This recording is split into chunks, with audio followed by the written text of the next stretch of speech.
ताज़ा तरीन सच्ची और प्रामाणिक खबरों के लिए अभी सब्सक्राइब करें NS नाउ। उत्तर प्रदेश के सभी सम्मानित शिक्षा मित्रों को नमस्कार। मैं सत्यम दुबे आज दिनांक 12 मई 2022 को आप सभी के बीच यह ऑडियो प्रेषित कर रहा हूं। साथियों, मेरा ऑडियो डालने का कोई उद्देश्य नहीं था, लेकिन आप ही के समाज के कुछ ऐसे धुरंधर झूठे किस्म के फर्जी नेता आपके बीच में समय समय पर फर्जी ऑडियो प्रेषित करते रहते हैं। तो आज मैं इसी वजह से यह ऑडियो प्रेषित कर रहा हूं। जैसा कि आप सभी जानते हैं कि हमारा कोई उद्देश्य आपके विषय पर उसका राजनीतिकरण करना नहीं है, क्योंकि मैं जानता हूं कि वास्तव में आपके विषय का समाधान कैसे और किस स्तर पर जाकर होना है, इसलिए यहाँ पे राजनीति का कोई सवाल ही नहीं उठता है। और अगर राजनीति करना ही होगा तो सिर्फ शिक्षा मित्र ही नहीं है, बहुत सारे प्लेटफॉर्म हैं हमको राजनीति करने के लिए, तो मैं उस पर कर लूँगा, उसमें कोई समस्या हमको नहीं होगी। जैसा कि अभी आप सभी जानते हैं कि मैंने कुछ दिन पहले आप लोगों के बीच एक पोस्ट डाला था और हमने पूरे प्रदेश के सभी तथाकथित नेताओं से आपके पूछा था कि आप लोग जहां तमाम जगहों पर जाकर आप फ़ोटो खिंचाते हैं, ज्ञापन देते हैं और शिक्षा मित्रों को जो भी आप संदेश देते हैं, तो आप हमारे बस एक ही सवाल का जवाब दीजिए कि अगर सरकार शिक्षा मित्रों के लिए कुछ करना चाहती है तो क्या करना चाहती है, किस स्तर पर करना चाहती है, कब तक करना चाहती है। तो साथियों, इस सवाल का जवाब आज तक मुझे किसी के द्वारा प्राप्त नहीं हुआ। और मैंने यह कहा था कि जिस दिन मुझे लगेगा कि आप लोगों के नेता जो हैं उनके बस की बात नहीं होगी कि हमारे इस सवाल का जवाब दे देंगे, तो मैं आपके बीच में अपनी ऑडियो प्रेषित करूंगा। आज भी वह समय नहीं था मेरा ऑडियो प्रेषित करने का, लेकिन आज मैं कर रहा हूं। और बहुत ज़्यादा मुझे इस पर कहना कुछ नहीं है, क्योंकि वास्तविकता यह है कि आपके विषय पर जो भी निर्णय होना है वह सरकार के द्वारा नहीं होना है।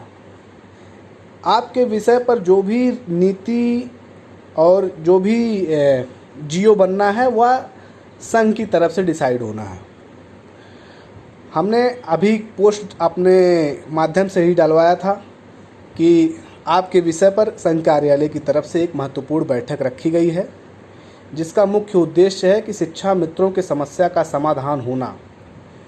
बहुत सारे लोग ये कहते हैं कि हम उप मुख्यमंत्री, मुख्यमंत्री, कैबिनेट मंत्री, फल्ला मंत्री किसी से मिलकर जो है आपका कोई काम करा सकते हैं, तो यह गलतफहमी में आप है।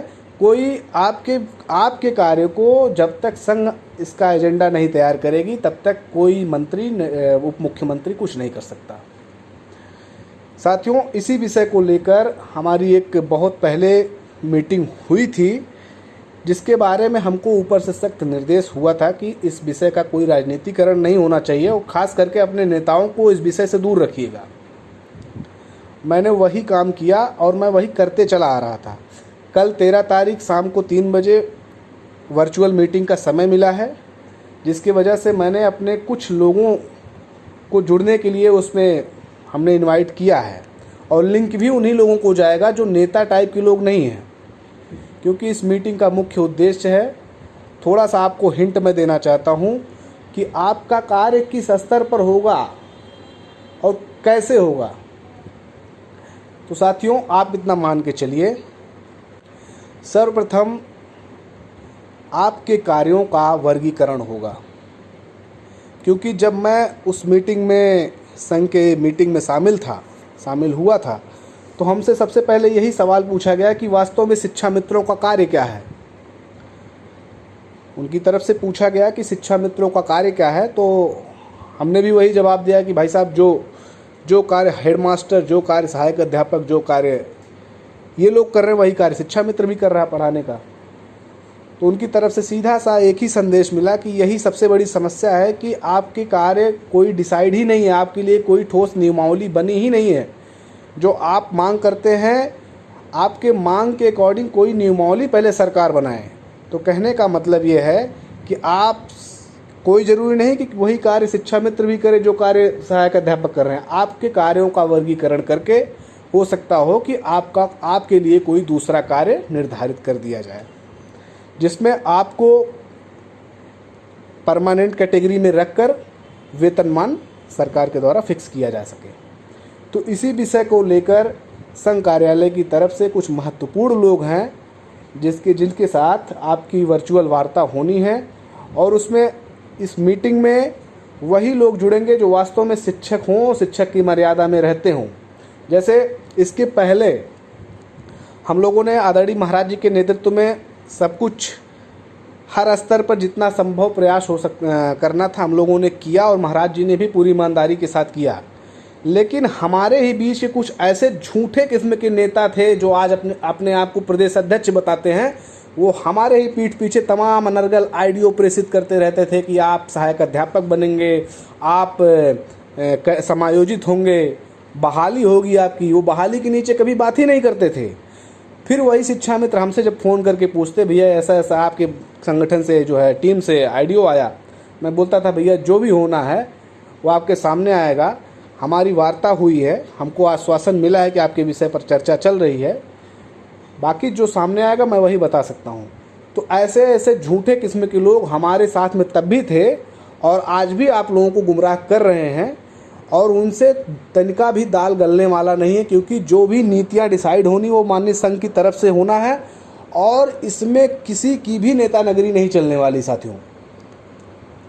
क्योंकि आप देखते होंगे बहुत सारे लोग फेसबुक पे हमें कमेंट करते रहते हैं कि जैसे मेरी मुलाकात होती ही रहती है कि अभी उप मुख्यमंत्री या डिप्टी सीएम किसी कैबिनेट मंत्री से, स्वतंत्र देव जी से, आज सबसे मतलब मेरा मिलना जुलना होता रहता है। वो हम लोग ऑलरेडी, मैं तो शिक्षा मित्र हूँ नहीं, मैं संघ परिवार से जुड़ा हूँ, और यही कारण है कि मैं आपके विषय को संघ में और सरकार में उठाने में थोड़ा मुझे आसानी रहती है।